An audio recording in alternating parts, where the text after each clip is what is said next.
Dārgie Latvijas iedzīvotāji, vēršos pie tiem, kuri mājās ar bērniem runā citā valoda nekā krievu. Galvenokārt tā ir valsts valoda, latviešu valoda. Izglītības un zinātnes ministre Anda Čakša ierosina izņemt krievu valodu kā otro svešvalodu no skolu programmām. Formulējums, ka vienmēr nav vērsts pret krievu valodu, bet ir par to, ka mācīties var tikai Eiropas Savienības, Eiropas ekonomikas kopienas vai izglītības jomā starpvaldību nolīgumus reglamentētas svešvalodas. Krievu valoda nav viena no tām. Līdz ar to Latvija kļūs par vienīgo valsti pasaulē, kas skolās pilnībā aizliegs mācīties krievu valodu. Bet pirmkārt, šo lēmumu tehniski nebūs iespējams īstenot. Teoretiski bērni, ka otro svešvalodu varēs apgūt vācu, franču un citas valodas. Taču praksē skolās skolotāju trūkuma dēļ visbiežāk tiek mācīta krievu valoda. Protams, varētu piedāvāt mācīties igauņu vai lietuviešu valodu, bet vai jūs patiešām vēlaties, lai jūsu bērni mācītos šīs valodas? Redziet, ņemot vērā to, kā tagad māca bērnus, jums par saviem līdzekļiem būs vēl jāapmaksā šo valodu papildus stundas. Otrkārt, Latvijā neplāno mainīt savu geografisko stāvokli. Mūsu valsts arī turpmāk robežosies ar Krieviju. Visi kari agrāk vai vēlāk beidzās un pēc tam sāksies aktīva ekonomiska sadarbība. Ieguvēji būs tie, kas spēs komunicēt krievu valodā. Treškārt, ir ļoti svarīgi vienmēr saprast kaimiņu savā valstī.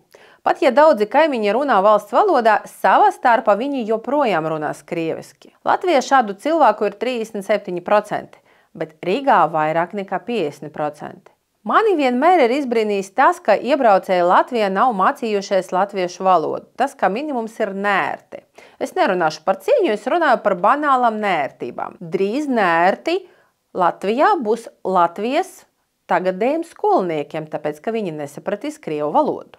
Ceturkārt, mācoties valodu, cilvēki iepazīst tas tautas kultūru un vēsturi, kas runā šajā valodā. Šī tauta kļūs saprotamāka un bailes pazūd. Bailes vienmēr rodas neizpratnes dēļ. Ja jauna paudze nesapratīs krievu valodu, nezinās krievu tautas vēstures un kultūras pamatus, viņiem būs ļoti viegli iegalvot, ka visi krievi ir briesmīgi, bet Krievija ir pretīga, un viņi tam noticēs. Tāpēc valdošie baidās, ka ja jaunāko klašu skolēni mācīsies krievu valodu un pēc tam izauguši aizbrauks uz Krieviju, tad viņi atklās, ka cilvēki tur nemaz nav tik briesmīgi, kā arī tur ir dzīve, bagāta kultūra un attīstas zinātne. Mūsu valdošiem nav citas dienas kārtības, ka tikai nacionāla, un tāpēc viņi to citīgi izvirza priekšplānā. Bet mēs tak nebaidāmies paplašināt mūsu bērnu redzesloku, to starp ar krievu valodas palīdzību.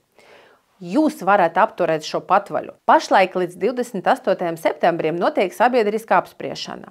Lai tajā piedalītos, jums ir jāreģistrējas ar elektronisko parakstu vai internetbankas palīdzību. Mēs publicēsim saiti sabiedriskai apspriešanai šī videoklipa kopsavilkumā. Sabiedriskai apspriešana rakstīt savus argumentus pret krievu valodas kā otras svešvalodas izslēgšanu. Veselais saprāts var uzvarēt tumsu. Kopā mēs varam padarīt bērnu nākotni labāku.